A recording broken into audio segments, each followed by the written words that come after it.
பிரியமானவர்களே, ஆண்டவராகிய இயேசு கிறிஸ்துவின் நாமத்தினாலே உங்கள் யாவரையும் அன்போடு கூட நான் வாழ்த்துகிறேன்.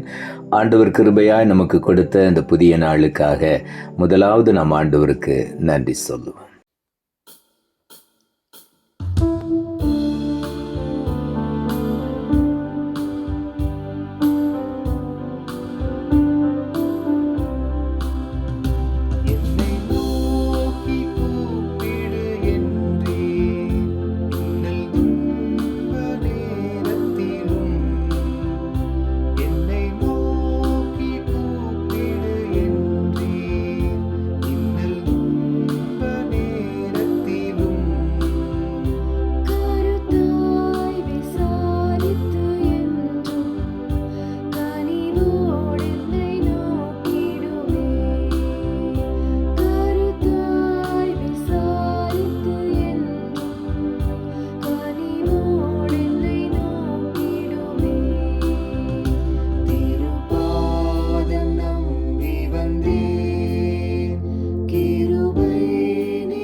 இந்த நாளுக்கென்று ஆண்டவர் கொடுக்கிற ஒரு வார்த்தை புலம்பல் புஸ்தகம் 3ஆம் அதிகாரம் 57வது வசனம்.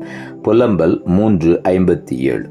நான் உம்மை நோக்கி கூப்பிட்ட நாளிலே நீர் அணுகி பயப்படாதே என்றேன். இந்த நாளில் ஆண்டவருடைய வார்த்தை சொல்லுகிறது, ஆண்டவரை நோக்கி கூப்பிட்ட நாளிலே என்று இங்கே எழுதப்பட்டிருக்கிறது. நாம் ஆண்டவரை நோக்கி கூப்பிடும் பொழுது அவர் நமக்கு சமீபமாய் வந்து விடுகிறார். இங்கே ஆண்டவருடைய வார்த்தை சொல்லுகிறது, கூப்பிட்ட நாளிலே நீர் அணுகி என் அருகிலே வந்து பயப்படாதே என்றீர் என்று இங்கே ஆண்டவருடைய வார்த்தை சொல்லுகிறது. இந்த நாளிலும் பலவிதமான பயம் நம்மை சூழ்ந்து கொண்டிருக்கலாம். ஆண்டவர் சொல்லுகிறார், நீ பயப்படாதே. நாம் அவரை நோக்கி கூப்பிடும் பொழுது அவர் நமக்கு சமீபமாய் வந்து சொல்லுகிறார், நீ பயப்படாதே, நான் உன்னோடு கூட இருக்கிறேன். சங்கீதங்களின் புஸ்தகம் 145ஆம் சங்கீதம் 18வது வசனம் இப்படியாய் சொல்லுகிறது, தம்மை நோக்கி கூப்பிடுகிற யாவருக்கும், உண்மையாய் தம்மை நோக்கி கூப்பிடுகிற யாவருக்கும் கர்த்தர் சமீபமாயிருக்கிறார். அவர் அணுகி என்று வேதத்தில் எழுதப்பட்டிருக்கிறது. அவர் சமீபமாய் வருகிறார். உண்மையாய் கூப்பிடும் பொழுது, நம்முடைய வாழ்க்கையில உண்மை இருக்கும் பொழுது அவரை நோக்கி கூப்பிட்டவுடனே அவர் நமக்கு சமீபமாய் அணுகி வந்து பயப்படாதே என்று நம்மை பலப்படுத்துகிற தேவனாயிருக்கிறார். ஆகவே நம்முடைய வாழ்க்கையில உண்மை இருக்கும் பொழுது பரிபூரண ஆசீர்வாதங்களை ஆண்டவரிடத்திலிருந்து நாம் பெற்றுக்கொள்வோம். அவரை நோக்கி கூப்பிடும் பொழுது அவர் நமக்கு சமீபமாய் வந்து விடுகிறார். சங்கீதங்களின் புஸ்தகம் 18ஆம் சங்கீதம் 6வது வசனம் இப்படியாய் சொல்லுகிறது, எனக்கு உண்டான நெருக்கத்திலே கர்த்தரை நோக்கி கூப்பிட்டு என் தேவனை நோக்கி அபயமிட்டேன். தமது ஆலயத்திலிருந்து என் சத்தத்தை கேட்டார். என் கூப்பிடுதல் அவர் சந்நிதியில் போய் அவர் செவிகளில் ஏறிற்று என்று இங்கே ஆண்டவருடைய வார்த்தை சொல்லுகிறது. நமக்கு நெருக்கம் உண்டாகும் பொழுது அவரை நோக்கி நாம் கூப்பிட வேண்டும். நமக்கு நெருக்கப்படுகிற சூழ்நிலைகள் வரும் பொழுது ஆண்டவரை நோக்கி கூப்பிடும் பொழுது அவர் சமீபமாய் வந்து நமக்கு உதவி செய்கிறார். அவரை நோக்கி அபயமிடும் பொழுது அவர் தம்முடைய ஆலயத்திலிருந்து நம்முடைய சத்தத்தை கேட்கிற தேவனாயிருக்கிறார். நம்முடைய கூப்பிடுதல் அவருடைய சந்நிதியில் போய் அவர் செவிகளில் ஏறிற்று என்று தாவீது எழுதுகிறார். நாம் ஆண்டவரை நோக்கி கூப்பிடும் பொழுது நம்பிக்கையோடு விசுவாசத்தோடு கூப்பிட வேண்டும். என்னுடைய சத்தத்தை அவர் கேட்கிறார் என்று சொல்லி, அன்றைக்கு கண் தெரியாத பர்திமேயை கூப்பிட்டார், ஆண்டவரே தாவீதின் குமாரனை எனக்கு இறங்கும் என்று சொல்லி. அவனுக்கு தெரியும் அந்த சத்தத்தை கர்த்தர் கேட்பார் என்று சொல்லி. ஒருவேளை அவன் கண் பார்வை இல்லாதவனாய் இருந்தாலும் கூட என் சத்தத்தை கர்த்தர் கேட்பார், எனக்கு இன்றைக்கு ஒரு அற்புதம் நடக்கும் என்று ஒரு நம்பிக்கையோடு கூட அந்த பர்திமேய் குருடன் ஆண்டவரை நோக்கி கூப்பிட்டான். இயேசு அந்த சத்தத்தை கேட்டு நின்று அவன் இடத்துல வர சொல்லுங்கள் என்று அழைத்து வந்தார்கள். ஆண்டவர் அவனுக்கு பார்வையை கொடுத்தார். இன்றைக்கும் கூட நாம் கூப்பிடுகிற சத்தத்தை கேட்டு ஆண்டவர் நமக்கு அணுகி வந்து பயப்படாதே, நான் உனக்கு என்ன செய்ய வேண்டும் என்று நம்முடைய தேவை தேவையை அறிந்து நமக்கு உதவி செய்கிற தேவனாயிருக்கிறார். ஆகவே தைரியமாய் ஆண்டவரை நோக்கி கூப்பிடுவோம். எதிர்பார்ப்போடு, நம்பிக்கையோடு, விசுவாசத்தோடு கூப்பிடுவோம். நிச்சயமாகவே ஆண்டவர் நம்முடைய சத்தத்திற்கு பதில் கொடுத்து நமக்கு இறங்கி அற்புதம் செய்கிற தேவனாயிருக்கிறார். சங்கீதங்களின் புஸ்தகம் 30ஆம் சங்கீதம் 2ஆம் வசனம் இப்படியாய் சொல்லுகிறது, என் தேவனாகிய கர்த்தாவே, உம்மை நோக்கி கூப்பிட்டேன், என்னை நீர் குணமாக்கினீர் என்று தாவீது எழுதுகிறார். நம்முடைய பலவீன நேரங்களிலே, நமக்கு சுகவீனங்கள் இருக்கும் பொழுது, சில வியாதிகள் நம்மை நெருக்கும் பொழுது, அதை பார்த்து நாம் சோர்ந்து போகக்கூடாது, கவலைப்பட்டு கலங்கக்கூடாது.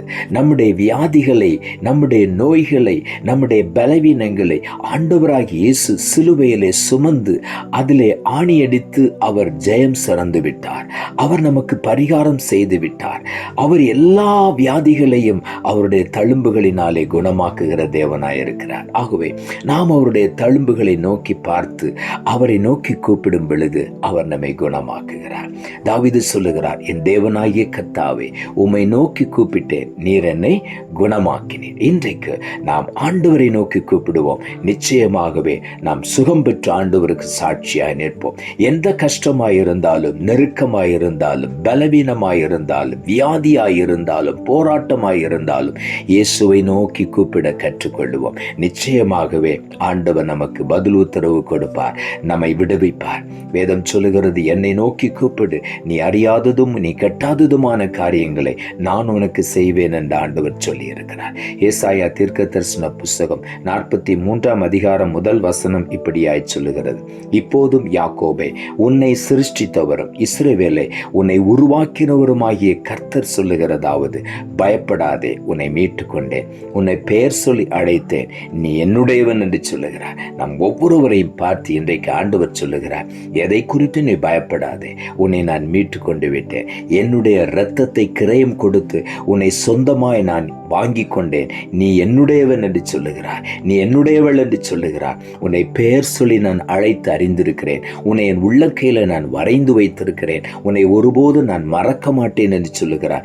இன்றைக்கு அவரை நோக்கி கூப்பிடும் பொழுது அவர் நமக்கு அருகிலே வந்து சொல்லுகிறார், நீ பயப்படாதே என்று. இன்னைக்கு எந்த பயத்திலே நீங்கள் உட்கார்ந்து திகைத்து போயிருக்கிறீர்கள், ஆண்டவரை நோக்கி கூப்பிடுங்கள்.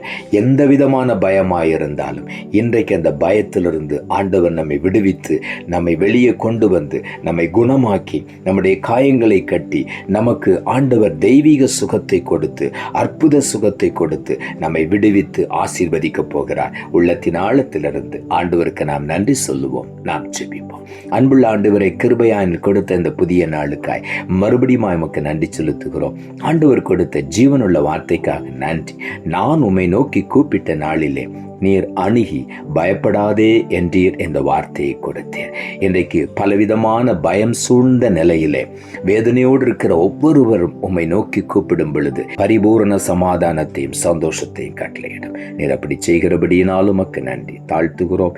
இரட்சகர் இயேசுவின் நாமத்தில் ஜெபிக்கிறோம் நல்ல பிதாவே, ஆமென்.